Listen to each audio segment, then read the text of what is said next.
You guys, she's listing out her type right now, so listen closely. No, I'm gonna be a victim.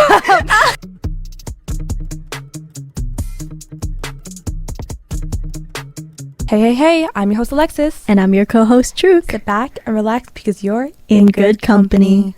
Guys, this week's episode, don't I say like every week the episodes are good? Because they are. But this one, I was inspired by an ad of all things, which is crazy. Wait, the TikTok you showed me was an ad? It was an ad. Wait. Yeah, for like some clothing company. I think it was Abercrombie and Fitch. But like, I think it was for like their pants, which low-key makes no sense. But okay, I'm going to get into this ad, guys. Okay. To break it down real quick. I didn't know it was an ad. Yeah. To break this down, it was an ad for a clothing company. And the video was so like, it had low-key nothing to do with the clothes, but I still enjoyed myself. And the audio has now been muted, so tragic. But the premise of it is we have this guy, and he's basically showing you how he plays into the female gaze and the way he manipulates women by doing this. So kind of showing all the different stereotypes, like the book in the pocket, the vinyls, like there's a certain fit. That was like the whole thing of the video, and it inspired me to want to talk about this on a grander scheme because this is so real. This is so incredibly real. So today we're going to be talking about men written by women, exploring the performative nature of men and how the female gaze works against women, which is that's a mouthful, but guys, this is going to be a good one. We're deep diving. No, truly. So getting just right into it, I want to say, let's clarify like the definition of the female gaze. According to Google, it refers to how women are portrayed on screen through the perspective of women, contrasting with the male gaze, which often depicts women from the male perspective. It focuses on portraying women's experiences, desires, and relationships. It can also refer to a female director's or storyteller's perspective, and I actually learned about the female and male gaze in my English class this year. So really, this is very on the nose. Yes, we watched Lady Bird, so it was a whole thing. But okay, diving into further.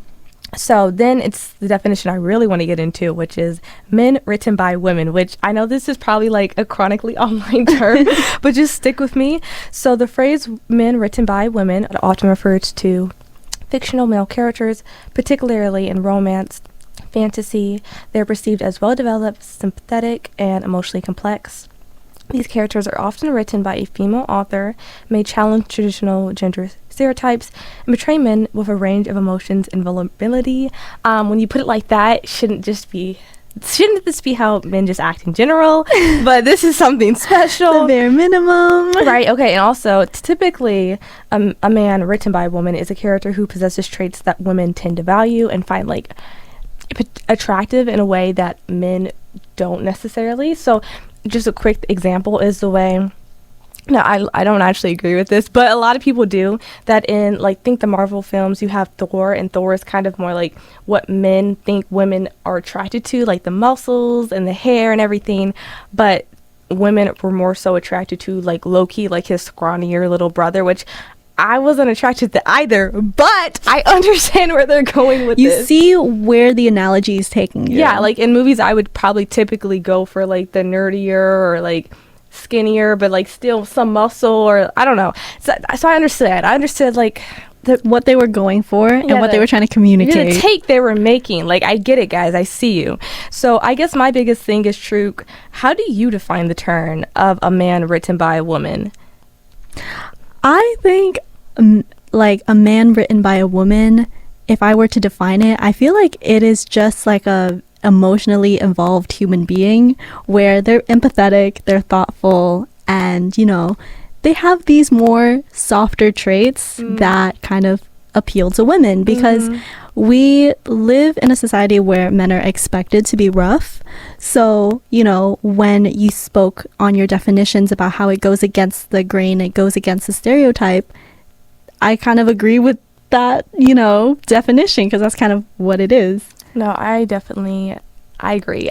I would say for me, I definitely think of it through the context of like books because that's where the term first became known. Or yeah, like, men written by women. Well, yeah, precisely. But reading a lot of books growing up, I was definitely way more, I would say, intrigued and interested in fictional men over like real men, which is I mean, I think that's something that plagues a lot of people. I'm not even going to hold you.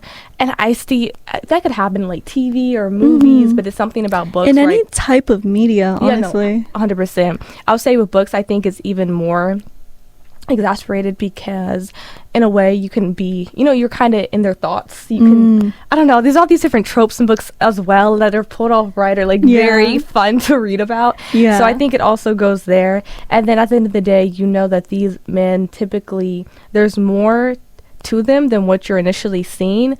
But I feel like men in real life, what you see is what you get. Girl. Like, I fear it. No. Okay, in their defense, only because I have a boyfriend. Yeah, see, this is for two different sides of the coin. Oh, like, I have a boyfriend and he's so sweet, and it took like 3 months for me to get to know him and to kind of like decide to be in a relationship with him. Sure, but I think he probably presented himself as like a pretty sweet guy.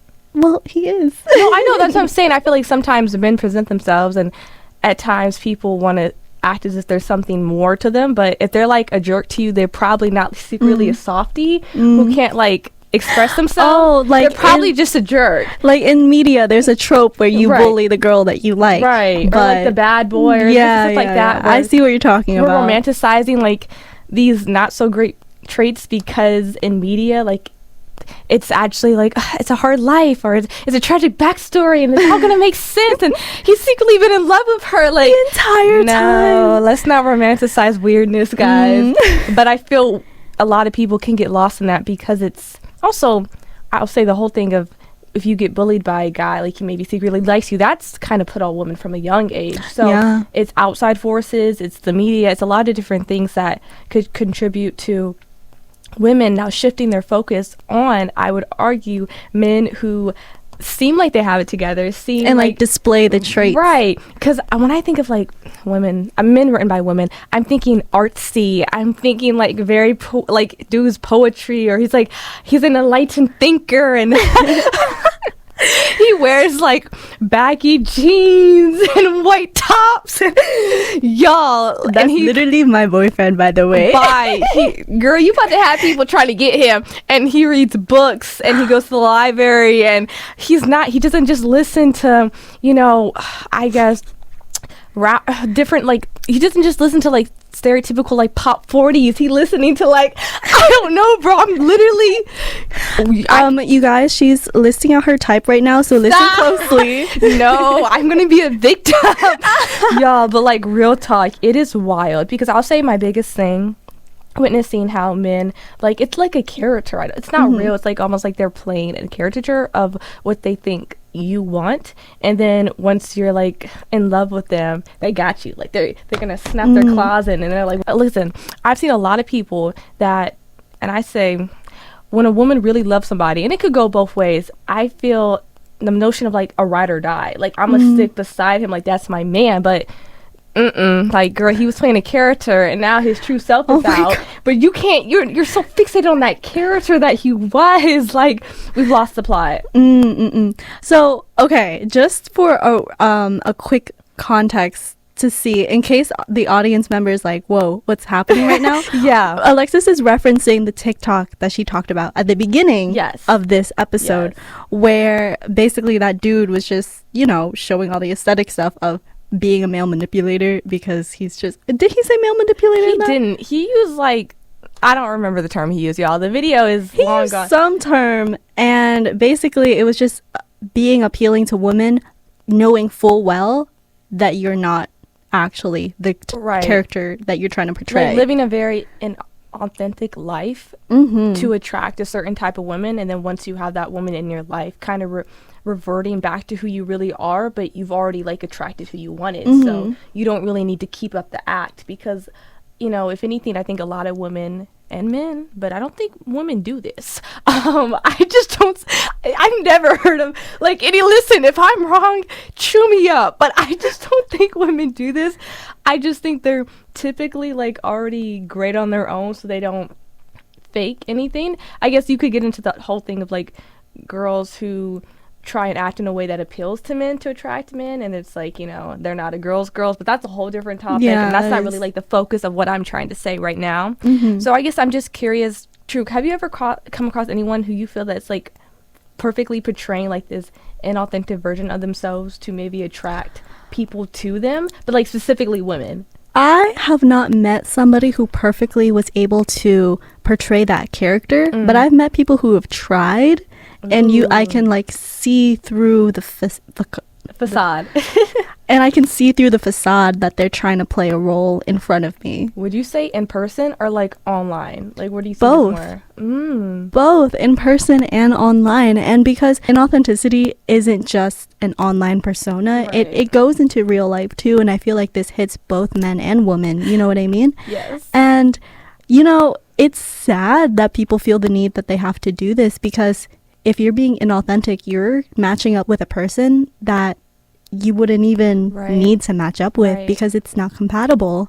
But I feel like if we've noticed this trend about people acting in a certain way to appeal to a certain gaze, it makes me question like why people need to feel the need to even do that in the first place. Oh my gosh. Can I say, like, quick pivot? This reminds me of all the studies I've been seeing, how conservative men really want to date liberal women and they're not getting dates with liberal women. So Oh my they're trying to gosh. like hide how conservative they are. And it's like, well, that's not even like, why would you want to be paired up with somebody? I don't know if it's something about like twisting their own morals and they love you so much they like get rid of them, if it like it's a power trip, or if they're more attracted to what like liberal woman got going on. Like, I don't know what it is, but I think that's interesting because I saw a TikTok video actually like kind of breaking down Right. what study you saw, and I think the point they were making was that if we were to like really base ourselves on stereotypes, conservative women do expect so much more from conservative men because it's like the provider role. Right. And these conservative men are unable to make up Right. for that providing. So they want like someone more independent, but who can also- provide for themselves, Right. but then they still want to do control, so it doesn't really the compatibility isn't there. If 2 + 2 is 4, then what is this? Like, it's not adding up. But getting back to our main point, because I think that's another thing that just I find very interesting. I think, and it's wild because we're talking about have we ever seen this in real life. I feel that I have witnessed this. Okay, I probably witnessed it more than once, but I was around someone enough to like peep it. And I think the worst part is I couldn't tell if this man was like really, if this really was who this man was, or if it was inauthentic. And I think that to me is very unsettling, but also shows you the damage that people like leaning into someone that's not them does to people who like. I also feel though, if that's really how someone acts, you'd be able to tell. But I mean, some people are really good at deceiving others, because there's just one dude, and guys, think the long hair, think I listen to R&B, think like the very like loose shirt, loose pants, like think of it all. What you're thinking is what I saw, and I'm like indie band Yeah. kind of person. yeah, in a way, but more so like the typical. I feel like we need to have photos. Like, I need Go on evidence Pinterest real quick. Literally, because guys, when I'm trying to, the typical Pinterest guy, like the typical Pinterest guy who lives in New York and like drinks matchas, like that is what I saw. And but then I heard this man speak when he was around his guy friends, and I'm like, you're not like somebody that's a safe space for women. But it was so contradictory to how he presented himself that it was just like appalling. I'm like, I'd rather you just be like upfront. I think it's worse when like they think they really are like these good guys, because that's the whole other thing, versus if they just like are full in like lying. At least like this is not you. Yeah, You're yeah. doing this for ulterior motives or Yeah. ulterior reasons, and so be it. But I think that's just a very interesting thing that I've seen, and I'll say I feel like it's worse on social media. Yeah, because on social media there's such a big gap in between how much you can really check in behind someone's psyche. Absolutely. Like, you can't go and see a post and be like, why did they post this? You don't know. Like, Also, there's a disconnect. it's so easy to hide who you are on social media. Oh yeah. It is so easy. I mean, just not guys, like anybody could very much deceive who they are online. Guys, we could be deceiving you now. We're fake. We're fake. Oh my gosh. I'm jokes. But I'm just saying there's a lot of people who either lose themselves and become less authentic, or start off playing like a role to attract attention, or so there's different ways to look at it. But okay, True, I really do need to ask you this, because obviously you haven't really interacted with guys like this on like No. a wide, but also like I don't think we're around a lot of guys like this. I think they're probably in certain areas. Like I'm thinking New York, I'm thinking California, I'm thinking certain demographics in certain Yeah, states. like There's gonna be big more of them. big city populations Heavy. kind of like rely more on aesthetics to communicate certain Mhm. ideas. So, you know, I mean, we're in this big city. I mean, yes, I definitely come across it, but I'm not around a man enough to be like, oh, you're definitely acting. Besides, like that one experience where I was like, okay, you're weird. But just curious. So when you think of these men or like see these men like online or do interact with them, what type of like behaviors do they partake in? Because I know we kind of listed out that, you know, they might have a book in their hand that they don't really care for, or they listen to like a certain genre of music, or what different things like come to mind? Girl, can I be honest? Say it. I don't really get a lot of guys on my For You. It's mainly girly pop. No, I get that. But like I also fully understand what this archetype looks like. I don't know what that says about me and what I've seen. But it's okay, and I'm gonna fill in the blanks. Yeah, for yeah, you. please. Guys, the little like, do you remember the trend where they had the little like classic book in the pocket? They'd have like Yeah. a small book in the back pocket. Yeah, they're definitely gonna have one of those. Yeah. I wish honestly more men would pretend like they like to read. Like if anything, I want to see that more, because maybe you'll actually start to like it by pretending. But they may have like old school headphones. Like they don't wear Bluetooth, guys. Like they don't. With the wires No, on. listen, why am I describing myself? But I'm real, guys. Like, I swear to you. I also, maybe they're like very much addicted to like caffeine, but like very aesthetic caffeine. Or maybe they only drink black coffee because they're not like. And no. 'Cause typically, low key, bro, these guys that are, they actually feel that this is really who they are typically misogynistic. Because hear me out.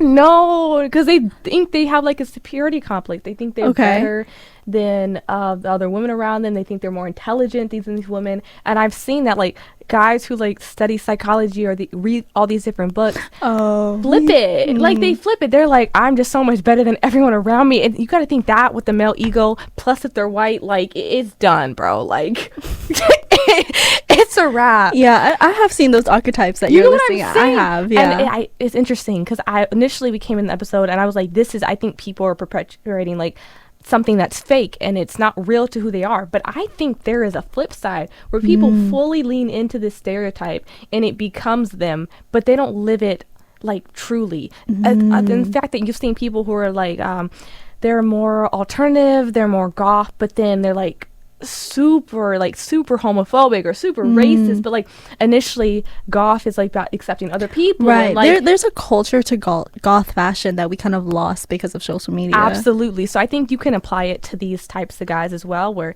you know they live or they in a lifestyle or they're around certain people that have certain values and it doesn't align with them, but it's like it's aesthetic. They find it like they like the visuals of it more so than like living that life. And I'm not saying if you dress and like baggy jeans and like, you know, a little loose top and a button down, like you have to act a certain way, but people associate it with a certain thing. But can I say, like, if we were to go back into like early 2000s when like boy bands were a big thing and like Right. punk rock and all that stuff, like they were in the baggy jeans, they were in the thick eyeliner, but some of them were still pretty problematic.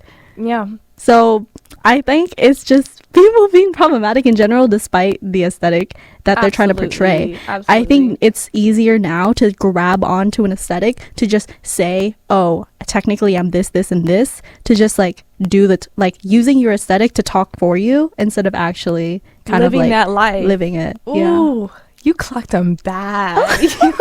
You clocked them bad. And I understand to the extent, I don't want to be seen as like a poser or anything, but I really do think it's the people with like the bad intentions. So, guys. Yeah, but I don't think everybody has bad intentions. I think some people are just so into the consumerist culture Oh, absolutely. that they're just like taking these aesthetics and being like, oh yeah, like it's trendy now, like But let me just wear it. I really feel like the focus for me is like people who like buy books of authors they'll never read. Like the book is like the aesthetic, bro. Like they have the book just because it looks nice on their bookshelf, but they'll Yeah, never touch it. I don't buy books. I just do whatever online.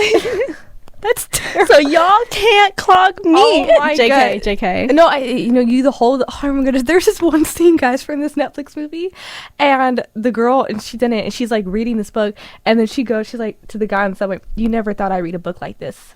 Me either. And it was so like bizarre, like it was Moby Dick, guys. It was very like odd, and people were kind of clowning that moment, but that's real. Like people will really see her post it up with a book and be like, the book is the aesthetic. They'll be posting the quotes of the book and photos of the book, but they're not like really grasping what's being said.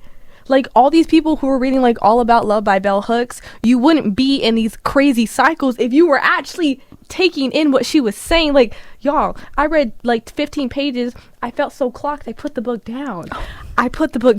But that's how clocked I felt. You guys are not. Like, I really do feel like there's a disconnect. And it's interesting because male manipulators are just one facet of things spiraling out of control.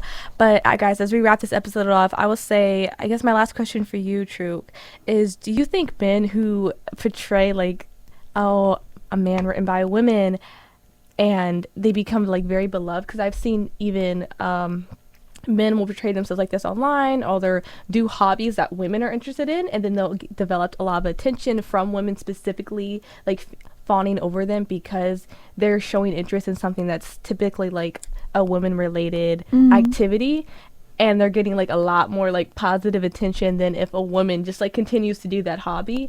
And that double standard to me is, what do you think about that? I mean, I'm just gonna let people live their life because I'm not looking at their social media page that deeply.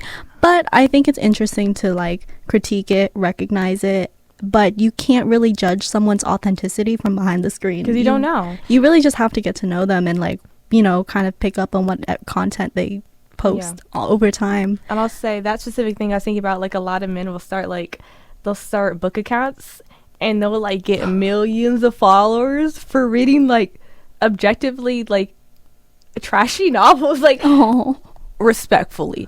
They'll be reading like all the Colleen Hoover books, and they'll be I'm even so bring up her name. Don't Bro, even. they will be reading Colleen Hoover, and the girls will be going crazy. Or why? Why is this? I think it's something about a man reading a book that really does it for him. Like, I don't know. I really feel that men are able to tap into a space that women, it's usually for women, not saying only women can read books, but you know, it's typically like women in these spaces, and then they gain all this attention for doing something as like simple as reading a Colleen Hoover book. And yeah, all the smoke for Colleen Hoover. And they're gaining like lots and lots and lots of positive attention by women, and it's just them reading a book. And I'm not saying they shouldn't be, I guess, celebrated if they're able to create a platform off of this, but it feels odd that these are the things that are gaining them attention when a lot of people are doing the same things, but the difference is a man is showing attention in this. So all of a sudden, it's more interesting to see. Because it's like, oh, like this fish is a different color. So it's like, wow. Oh, exactly. So I wish there was more of a normalization of people simply like just being themselves for themselves and attracting who they attract. Because honestly, when you're out here being a caricature of somebody, you are lying to people. You're deceiving people. And I think deep down, like, that makes you feel discontent with yourself, because the type of people you're attracting don't align with who you are. So there has to be a major disconnect. Unless you're just like a con artist and you loving it. And that's a personality in itself. That's for a different day, though. But oh my goodness. Okay, guys, as we do our wrap ups, like, that was my big takeaway. So, but the real question is, where is my man written by a woman? Where are you? She's looking, guys. I'm looking. She listed her entire thing down today. No, but I'm good. I'm okay, happy. not all of us. I'm happy. Most of us.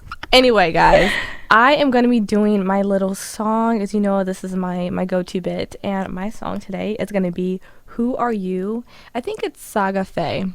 I'm pretty sure it's Saga Faye. But guys, it sounds just like another artist I enjoy who I'm blanking on at the moment. But I'm learning to play it on the guitar, and it's a good time. Like, I'm enjoying myself. So the song is Who Are You? Listen to it, guys, please. But can I just say, if a man recommends you that song, he blow up. No, but True. All right, so a little bit on the more romantic side and like flowers and whatnot. Cute. Lilies. This is not really a romantic fact, but Oh. I learned recently that lilies are poisonous for cats. So Oh, I think I did know that. really, Yeah. I grew up not having pets, so I don't really know much about animals. I definitely didn't have a cat growing up. I think it was probably like a TV show or a movie where that was like something, because I don't know where that would have came up. So if you are a boyfriend or girlfriend and your partner has a cat, be careful. Lilies are really cute, but don't get them lilies. That's it. That's my little hee hee ha ha fact. We could have just saved a life right now. No, literally, we're passing on information. Saved a relationship. Don't kill her cat. Don't kill. No, because the emotional support animals are real, No, literally. and they don't even have to be registered. It's in their heart. I did not expect this turn, guys. But yes, as I want to say, first we want to say shout out to Bobby and shout out to the Humanities Department. And we will see you next Thursday. Bye. Girl, I did not expect you to.